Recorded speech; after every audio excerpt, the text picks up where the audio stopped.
स्वागत है आपका। मैं हूं आपके साथ अनुज श्रीवास्तव। बुलेटिन की शुरुआत करते हैं। दिल्ली में एमसीडी के चुनावों को कुछ समय बचा है और ऐसे में आम आदमी पार्टी बीजेपी शासित एमसीडी पर लगातार हमलावर है। आप प्रवक्ता सौरभ भारद्वाज ने प्रेस कॉन्फ्रेंस कर बीजेपी के एमसीडी की लूट का सबसे बड़ा कारनामा उजागर किया है। आपका आरोप है कि एमसीडी बीजेपी ने चांदनी चौक में 150 करोड़ की 1100 स्क्वायर फीट की जमीन को 34 करोड़ में बेच दिया है। आपका कहना है कि एमसीडी जमीन को शॉपिंग कॉम्प्लेक्स बनाकर लीज पर देती तो 300 करोड़ की कमाई होती। सौरभ भारद्वाज ने कहा कि बीजेपी जाते जाते दिल्ली वालों की जमीन कौड़ियों के दाम पर बेचना बंद करे।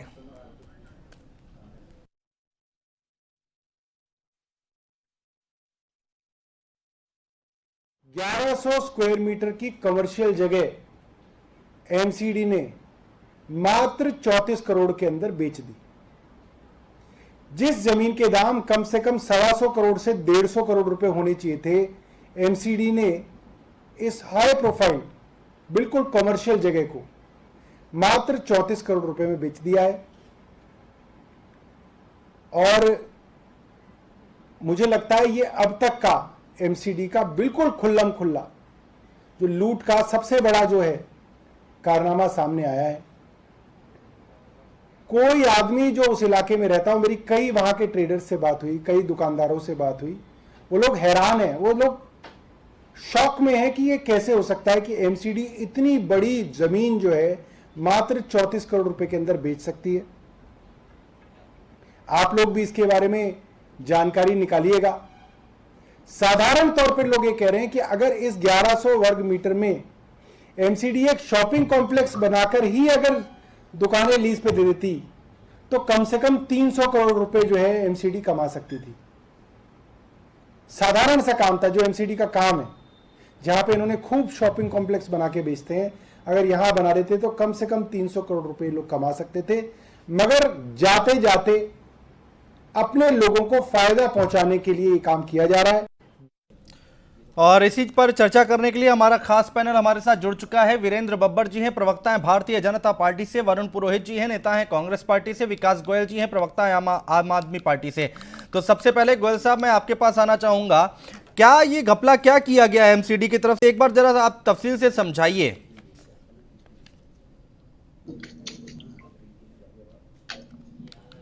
विकास गोयल जी, बोलिए। अनुज जी, आम आदमी पार्टी काफी दिनों से बार बार प्रेस कॉन्फ्रेंस करके जनता को बता रही है किस तरह भारतीय जनता पार्टी के बाद एक भ्रष्टाचार एमसीडी में करती जा रही है पिछले 15 सालों से। और हमने पीछे भी प्रेस कॉन्फ्रेंस करके बताया था कि अब उन्होंने भ्रष्टाचार करके जब एमसीडी को पूरी तरह बर्बाद कर दिया, पूरी तरह दिवालिया कर दिया, तो अब इनकी नजर जो एमसीडी की प्रॉपर्टी है, अब इनकी नजर उन पे है। उन प्रॉपर्टियों को भी जाते जाते ये बेचकर, अपने आदमियों को बेचकर और एमसीडी की प्रॉपर्टियों को पौने दाव में बेचकर अपनी जेब भरना चाहते हैं। उसी का एक उदाहरण है कि परसों स्टैंडिंग कमेटी की मीटिंग में, परसों मंगलवार को इन्होंने नोवेल्टी सिनेमा, जो एक बड़ा ऐतिहासिक नाम है, नोवेल्टी सिनेमा, जो भी दिल्ली से जुड़े लोग होंगे उनको ये नाम सबको याद होगा, नोवेल्टी सिनेमा। ये एमसीडी की प्रॉपर्टी थी जिसकी लीज खत्म हो गई थी। बड़ी मुश्किल से एमसीडी ने खाली करवाई थी 2016 में जी। तो उस नोवेल्टी सिनेमा को 1157 मीटर ये जगह है और बिल्कुल कमर्शियल जगह है। और ये ऐसी जगह पर स्थित है, इसके एक तरफ क्लॉथ मार्केट है, एक तरफ टायर मार्केट है, बिल्कुल बिजनेस हब जिसको कहते हैं, बिल्कुल कमर्शियल। उसके बिल्कुल सामने पार्किंग है, चौड़ी रोड है, बिल्कुल कमर्शियल जो जगह थी। उस 1157 मीटर की जगह को एमसीडी ने सिर्फ 34 करोड़ 75 लाख रुपए में बेच दिया। अब यहाँ पर सवाल उठता है अनुज जी कि उसके बराबर में, उसके बिल्कुल साथ में जो टायर मार्केट है, उसमें आप खुद पता कीजिए, आप किसी अपने पत्रकार को भेजिए, वहां पर 100 मीटर की दुकान अगर आप लेना चाहोगे तो 34-35 करोड़ रुपए से कम 100 मीटर की दुकान नहीं है। उसी तरह अगर क्लोज मार्केट में आप जाओगे, वहां आप 100 मीटर का कोई शोरूम लेना चाहोगे तो 30 से 35 करोड़ से कम का कोई शोरूम नहीं है। उन्होंने 1157 मीटर जगह 1157 मीटर जगह सिर्फ 34 करोड़ 75 लाख बेच दी। जो इसका की बाजार भाव जो वहां के व्यापारियों से, वहां के आसपास के लोगों से, वहां जो प्रॉपर्टी डीलर बैठे हैं उनसे मेरी मेरी बात हुई, हाँ। तो कम से कम 125 से 150 करोड़ रुपए इसका ठीक आज है। की मार्केट वैल्यू है। ठीक और है। अगर दूसरी तरफ अगर एमसीडी इसको खुद डेवलप कर लेती, खुद इसको shopping complex, market shopping complex बना के बेचती, हाँ। तो मेरे ख्याल से 300 से 350 करोड़ रुपए एमसीडी इसमें कमा सकती थी। लेकिन जानबूझकर ये अपने ही किसी आदमी को कौड़ियों के भाव ये जगह बेचकर बीजेपी ने इसमें मोटा भ्रष्टाचार किया है, मोटे पैसे अपनी जेब में डाले। जवाब दीजिए यहाँ पर वीरेंद्र जी। भाई आम आदमी पार्टी ने तो बहुत बड़े और गंभीर आरोप लगा दिए हैं और आंकड़ों के साथ ये बात कर रहे हैं कि भाई इतने की जमीन थी, इतने का बेच दिया गया, कॉम्प्लेक्स बनाते तो इतना फायदा होता। कैसे जस्टिफाई करेंगे सर?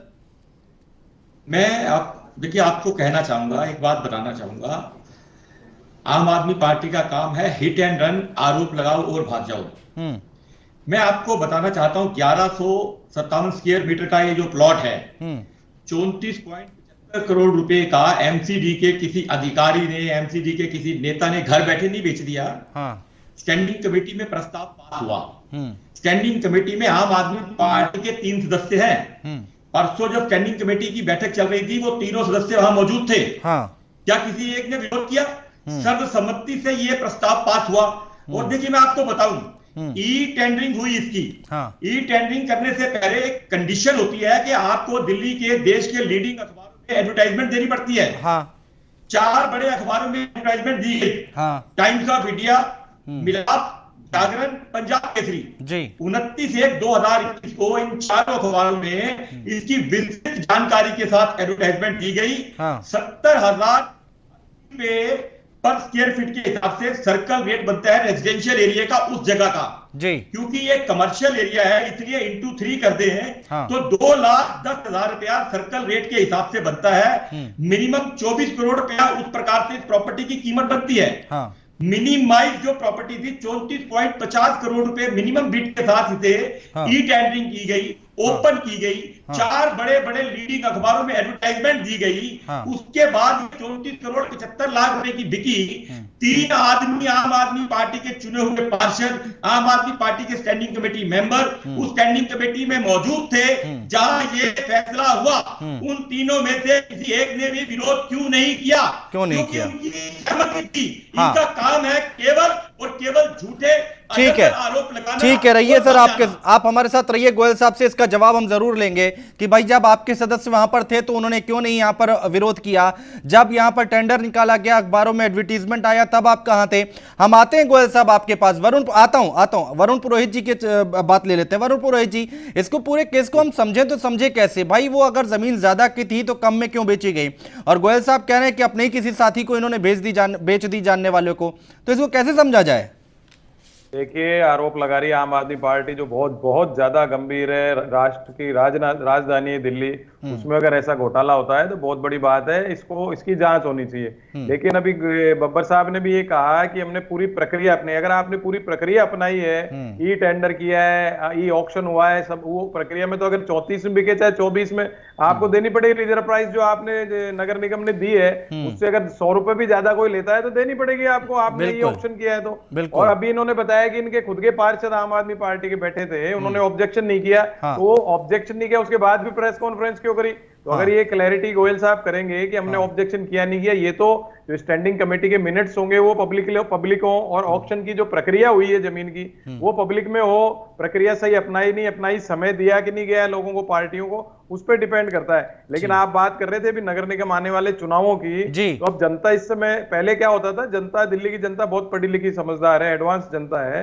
तो वो नगर निगम में दूसरी पार्टी को, राज्य में दूसरी, केंद्र राज्य को दूसरी दिया करती थी। अब के सारे सरकमस्टांसेस चेंज्ड हैं, क्योंकि केंद्र सरकार नो डेटा अलायंस है। जनता ने देखा, अभी कोरोना काल का पीरियड भी देखा, यूथ कांग्रेस ने कितनी मदद की आम जनता की, दोनों पार्टियां कहा थी। विज्ञापन की सरकारें भी देखेगी जनता, जो काम किया 15 साल तक वो भी जनता कंपेयर करेगी, फिर वोट देगी। लेकिन ये आरोप इतना गंभीर आरोप है, इसकी जांच होनी चाहिए। पहले तो ये दोनों प्रवक्ता बताएं, क्लैरिटी करें अपने पेपर्स के हिसाब से। बिल्कुल गोयल साहब, क्लियर कीजिए, साफ कीजिए, ये चल क्या रहा है भाई? आपके सदस्य उसमें थे या नहीं थे स्टैंडिंग कमेटी में? देखिए अनुज जी, पहले तो मैं सदस्यों की बात करता हूँ कि स्थायी समिति के सदस्यों में बब्बर जी ने कहा कि हमारे 3 सदस्य, बिल्कुल हमारे 3 सदस्य हैं स्थायी समिति की बैठक में, और तीनों सदस्य हमारे मौजूद थे। लेकिन मैं बब्बर जी कहूंगा कि आप किसी दिन स्थायी समिति की जो मीटिंग होती है, जो बैठक होती है, एक बार उसकी पूरी वीडियो मंगाकर और जरूर देखिएगा कि स्थायी समिति की बैठक में किस तरह से भारतीय जनता पार्टी के लोग प्रस्ताव पास करते हैं। जब आइटम नंबर 1 पर चर्चा के लिए आम आदमी पार्टी अड़ी होती है ना कि 1 नंबर अभी इस पे चर्चा करेंगे, एक बार सुन लो, जब तक वो पास फैल पोस्टपोन करके अपनी एजेंडा खत्म करके चल देते हैं, आम आदमी पार्टी के सदस्य बैठे रह जाते हैं। एक बार वीडियो मंगवा के आप देख लेना, हाउस में भी और समिति। ठीक है, जब टेंडर निकाला गया, उन्होंने बताया कि टेंडर निकाला गया, 4 अखबारों में विज्ञापन दिया गया। हाँ, मैं दूसरी बात टेंडर पे आता हूँ। हाँ, आपको पता होगा अनुज जी, डीडीए भी कोई जगह जब बेचती है तो खुलेआम नीलामी करती है, बुलाकर बोली लगाती है। हाँ, इन्होंने नीलामी नहीं की, इन्होंने ई टेंडर किया। हाँ, ई टेंडर इन्होंने ठीक है पेपर में निकलवाया। अब इसमें देखिए एक बड़ी हैरानी की बात आपको मैं बताऊंगा, इस टेंडर में सिर्फ 2 कंपनियों ने हिस्सा लिया। एक कंपनी है asteroid shelter home private limited, दूसरी है स्काइल इंटरप्राइजेज लिमिटेड। जो पहले वाली कंपनी एस्ट्रॉयल लिमिटेड, उसकी बिड है 34.75 लाख की। ठीक है। जो दूसरी है उसकी बिड है 34.76 लाख की। सिर्फ 1 लाख का फर्क। ये तो जब भी संभव हो सकता है कि या तो दोनों कंपनियां एक ही आदमी की हो, या फिर कोई भगवान या कोई ऊपर वाला आकर उनको सपने में बता गया कितने की बिड पहले वाले। ये तो सुनने में ही अजीब लग रहा है। सही कह रहे हैं आप। जब संभव है, ठीक है, ये दोनों अगर ऐसा है, अगर तो पारदर्शिता से करनी है, तो आप ओपन इश्तिहार लगवाकर वहाँ ओपन बाजार में नीलामी कीजिए। वहाँ के व्यापारी आज खुद जवाब दीजिए वीरेंद्र जी। एक बार फिर से देखिए, घूम फिर कर वीरेंद्र जी एक बार घूम फिर कर आप पे ही सवाल उठने लगे हैं, कैसे समझाएंगे इसको?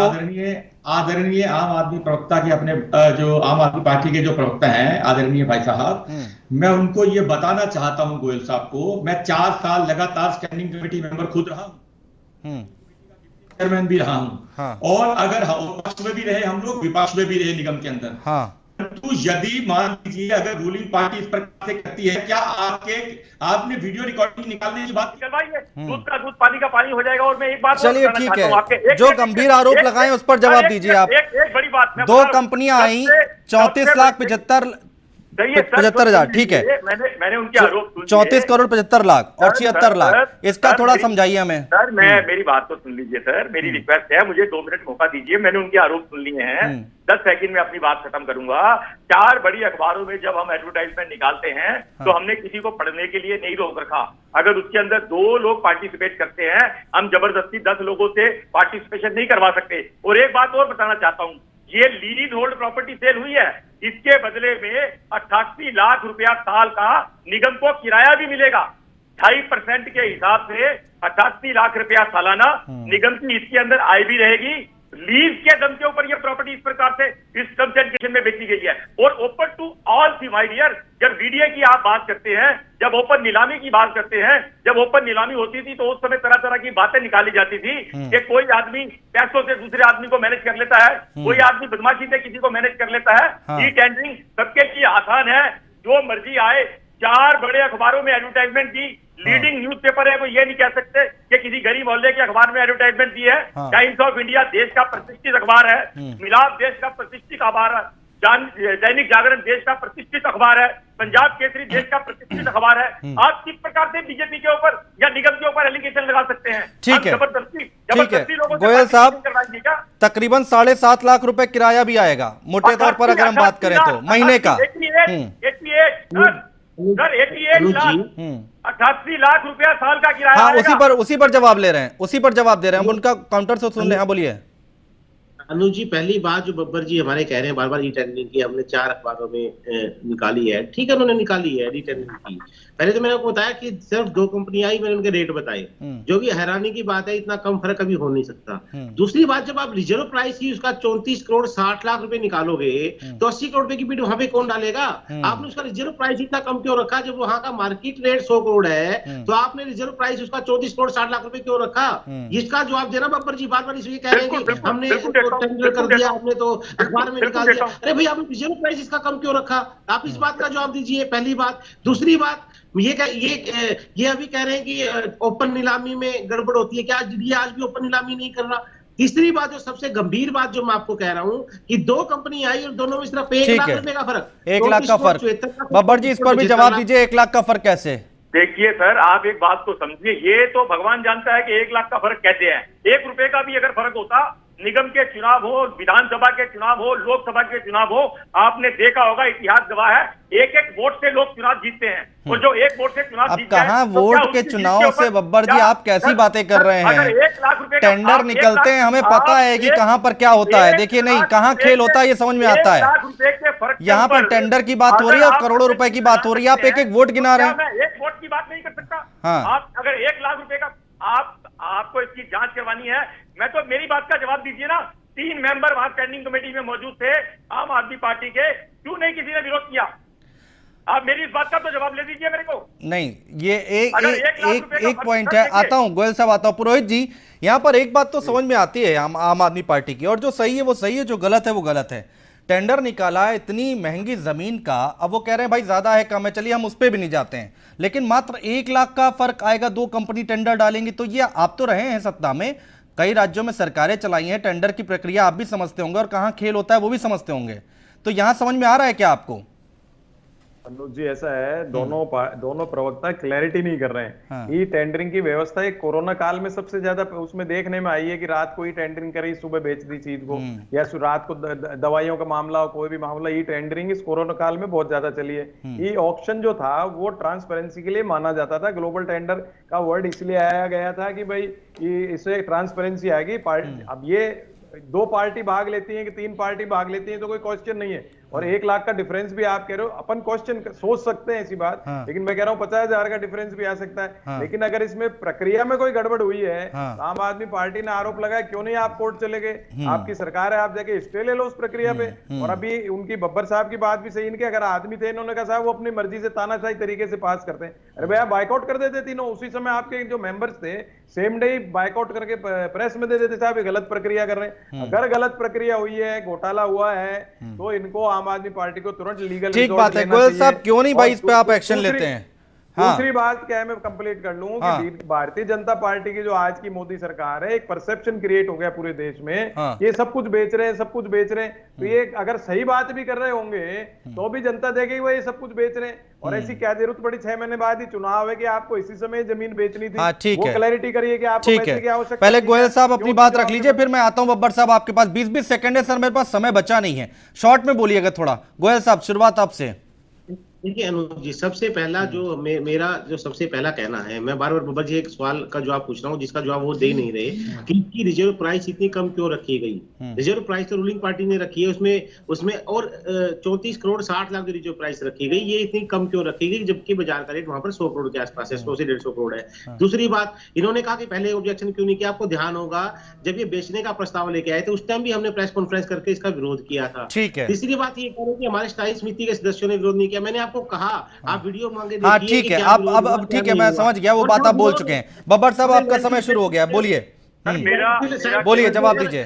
ठीक है गोयल साहब, हो गया, आपकी बात आ गई सर, रिपीट कर रहे हैं आप। हाँ बोलने दीजिए, बब्बर साहब बोलिए। मेरा एक बात देखिए कहना है कि आप रिकॉर्ड उठा करके देख लीजिए। मैंने कहा मैं 4 साल स्टैंडिंग कमेटी मेंबर रहा हूं, डिप्टी चेयरमैन स्टैंडिंग कमेटी रहा हूं।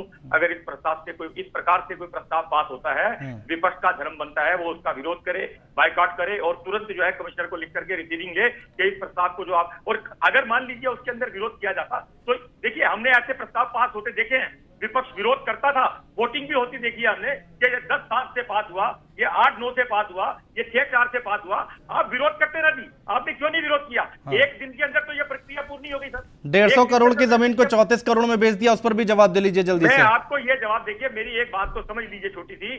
सर्कल रेट मैंने आपको बताया, सर्कल रेट के हिसाब से, जो कमर्शियल सर्कल रेट के हिसाब से 24 करोड़ रुपए इसकी कीमत बनती थी, 24 करोड़ से 10 करोड़ रुपया ज्यादा लगा करके 34 करोड़। चलिए ठीक है, ठीक है, ठीक है। पुरोहित जी माफी के साथ नहीं ले पाऊंगा आपका जवाब, समय नहीं बचा है मेरे पास। बहुत शुक्रिया आप सभी मेहमानों का हमारे साथ जुड़ने के लिए, तमाम बातचीत करने के लिए, चर्चा करने के लिए। तो यहाँ पर आम आदमी पार्टी की तरफ से बड़ा आरोप लगाया गया है और एमसीडी के चुनाव सामने, और उससे ठीक पहले ये आरोप लगाया गया। देखना होगा ये लड़ाई कहाँ जाकर रुकेगी। फिलहाल हमारे इस बुलेटिन में इतना ही। नमस्कार।